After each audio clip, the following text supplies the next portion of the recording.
నా ప్రియమైన దేవుని బిడ్డలారా, ఇప్పటివరకు సాధించినవి కొన్ని దేవుని విషయంలో ఇంకా సాధించాల్సినవి బోల్డ్ని ఉన్నాయి భవిష్యత్తులో. వాటిని సాధించడానికి ముందుకు పరిగెత్తాలి. కొద్ది గొప్ప సేవ చేస్తే, కొద్ది గొప్ప పరిచర్య చేస్తే ఆ అల్ప పరిచర్యతో తృప్తి పడకూడదు, ఇంకా చేయాలి. ఆర్థిక స్థితిగతుల్లో కొద్ది గొప్ప తోడ్పాటు అందిస్తే అంతవరకు తృప్తి చెంది ఎప్పుడో చేసిన దాన్ని మళ్ళా తలంచుకోవటం కాదు, ఇంకా చేయటానికి నాకు శక్తి నీవు దేవా, నా ఊపిరి ఉన్నంత వరకు, నాకు అవకాశం ఉన్నంత వరకు నీ పరిచర్యకు నేను సపోర్ట్గా నిలబడాలి. నేను వెళ్ళాలి లేదా వెళ్ళే వాళ్ళని పంపించడానికి నాకు సపోర్ట్ ఇవ్వు, నా చేతుల్ని బలపరచు. నేను ఏ విధంగా ఇతరులకు తోడ్పడగలను ఆ విధంగా నన్ను ప్రోత్సహించు తండ్రి. నేను ఇంకా చాలా చేయాలి ప్రభువా. నేనైతే అదే అనుకుంటున్నాను. ఇప్పటికే చాలా చేశానని నేను అనుకోవట్లేదు, కానీ ఇంకా చాలా చేయాల్సింది ఉందని మాత్రం నేను అనుకుంటున్నాను. నేను పట్టుకున్న మైక్ కూడా కాలుతుంది, అసలు సెగ అగ్నిలో పెట్టినట్టు కాలుతుంది. ఇది అంత హీట్ ఉంది. సరే ముగిద్దాం రండి, తలలు వంచండి.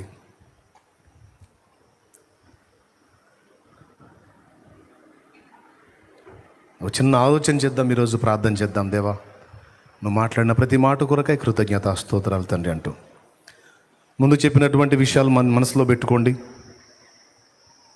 మన పరిచర్య విషయంలో 4 సంగతులు: ప్రార్థించుట, సమృద్ధి దేవుడు అనుగ్రహించుంటే తోడ్పడుట, మూడవది మెసేజెస్ని, 4వది ప్రార్థన విజయాలను అనేకులకు పాస్ చేయుట, షేర్ చేయుట. ఈ 4 సంగతులు. తర్వాత వెనుకున్నవి మరచి ముందున్న వాటిని పొందడానికి వేగిరపడి నేను పరిగెత్తుచున్నానన్న పౌలు మాట తీసుకొని ఏవి మర్చిపోవాలో, ఏది మర్చిపోకుండా జాగ్రత్త పడాలో ఈరోజు దేవుడు కొన్ని హెచ్చరికలు మనకిచ్చాడు. మన దోషాలు దేవుడు క్షమించాడు. క్షమించిన దోషాలను మళ్ళా ఎత్తి నువ్వు మాట్లాడొద్దు, వదిలేసాయి. దేవుడు వదిలేశాడు, నువ్వు వదిలేసాయి. ఇతరుల ఎడల నువ్వు చేసిన మేలును మర్చిపో, వారు నీకు చేసిన మేలు గుర్తుపెట్టుకో. ఇతరులు నీ ఎడల చేసిన కీడును మర్చిపో, అపకారాన్ని మనసులో ఉంచుకోవద్దు, పోనీలే అనుకో. ఏ స్థితి నుంచి దేవుడు నిన్ను తీసుకొచ్చాడో అది మర్చిపోవద్దు. అంతేకాదు, దేవుడు నీ కొమ్మును హెచ్చించినప్పుడు, నీ తలను పైకెత్తినప్పుడు, నిన్ను అవహేళన చేసిన వారు నీ ముందుకు వచ్చినప్పుడు వారిని ఇబ్బంది పెట్టొద్దు.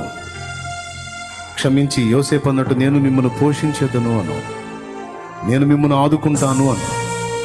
ఆఖరిగా దేవుని కొరకు నువ్వు ఎంత చేశావో అది మర్చిపో, ఇంకెంత చేయాలో దాని గురించి ఆలోచించు. ఆ రోజు అంత చేశాను, ఈరోజు ఇంత చేశాను, అలా చేశాను, ఇలా చేశాను, ఇవన్నీ పక్కన పెట్టాయి. ఇంకా బోల్డ్ అంతా చేయాల్సింది ఉంది. నీకు ఆయుష్ ఉంది, ఆరోగ్యం ఉంది, దేవుడిచ్చిన అవకాశాన్ని వినియోగించుకో. అలాగే దేవునితో చేసిన తీర్మానాలు రద్దు చేసుకోకుండా జాగ్రత్త పడు. ఆ తీర్మానాలు స్థిరపరచమని ప్రార్థన చేయి. సేవలోకి వచ్చి కూడా వెనక్కి జారిపోయిన వారికి హెచ్చరిక. దేవుడు మళ్ళొక్కసారి నేను దర్శిస్తున్నాడు, సరి చేసుకొని తిరిగి దేవుని సేవ వైపు మళ్ళు. గొప్ప కోసమో, గుర్తింపు కోసమో, గిట్టుబాటు ధర కోసమో, డబ్బు కోసమో, ఘనత కోసమో, పేరు కోసమో కాదో, నశించిపోతున్న ఆత్మల రక్షణ కోసం సేవకి రా. అప్పటికి ఎట్టి పరిస్థితుల్లో వెనక్కి తిరగవు. దేవుడు నమ్మదగిన వాడు, తప్పకుండా నిన్ను ఆదుకుంటాడు, పోషిస్తాడు.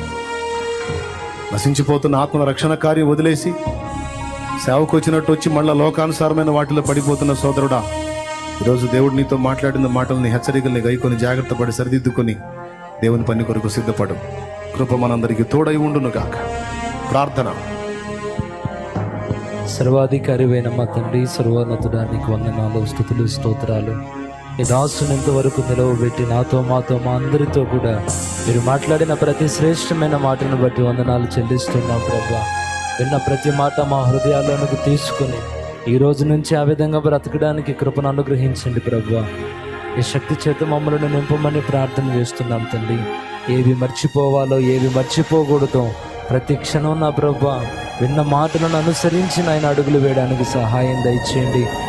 కృపాక్షేమాలు మా అందరికీ కలిగించండి నాయన. దీవించు, ఆశీర్వదించు. ఎవరెవరు ఎక్కడెక్కడ తొలగిపోయి ఉన్నారో ఆ యావత్తు విషయాల్లో సరి చేసుకొని చక్కదిద్దుకొని మరలా నా ప్రభాని మార్గంలో స్థిరంగా నడవడానికి కృపను అనుగ్రహించమని యేసు నామములో అడిగి ప్రార్థించి వేడుకుంటున్నాము తండ్రి. ఆమేన్, ఆమేన్.